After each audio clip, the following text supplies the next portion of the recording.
সুতোয় জটলা বাঁধলে খোলা যায়, সম্পর্কে জটলা বাঁধলে খোলা যায় না। মায়া বাড়িয়ে হারিয়ে যাওয়া মানুষগুলো খুনির সমতুল্য। হাসতে না পারার কারণে নয়, মানুষ আসলে মন খুলে কাঁদতে না পারলে বাঁচতে পারে না। জোর করে সিংহাসন দখল করা যায়, কিন্তু কারো মনে বিন্দুমাত্র জায়গা দখল করা যায় না।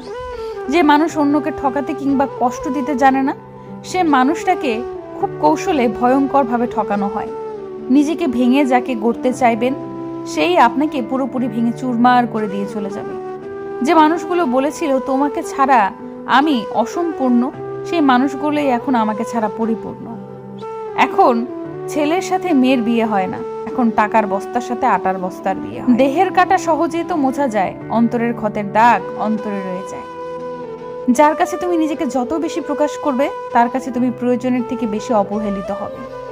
এই পৃথিবীতে কোনো কিছু চিরস্থায়ী না, জীবন থাকলে মায়া নয়তো সবই কান্না। এখন অন্য সব কিছু বাদ দাও, নিজেকে ভালোবাসতে শিখো, নিজেকে সময় দাও, নিজের উপর ফোকাস করো। দেখবে বাকি সব আপনা আপনি তোমার কাছে এসে ধরা দিচ্ছে। মানুষ চাইলেই হাসতে পারে, কিন্তু কেউ ইচ্ছা করে কাঁদতে পারে না। হাসির উপর মানুষের নিয়ন্ত্রণ থাকলেও কান্নার উপর নেই। একটা সময় পর মানুষ সবকিছুই ভুলে যায়, কিন্তু অপমান ভোলে না।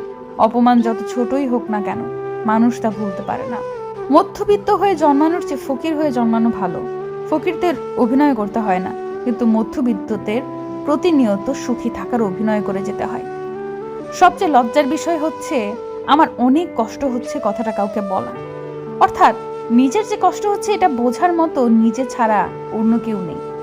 মানুষ যখন রাগান্বিত অবস্থায়, তখন তাকে কোনোভাবে বিরক্ত করা উচিত নয়, কেননা তা থেকে চরম ভুল বোঝাবুঝির সৃষ্টি হতে পারে।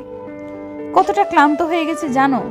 যতটা ক্লান্ত হলে মানুষ বাঁচার ইচ্ছে হারিয়ে ফেলে, যতটা ক্লান্ত হয়ে গেলে পৃথিবীর সব মোহ মায়া আর টানে না, যতটা ক্লান্ত হলে নিজেকেই নিজে হারিয়ে ফেলে, যতটা ক্লান্ত হলে পথিক হার মেনে হয় নেয়।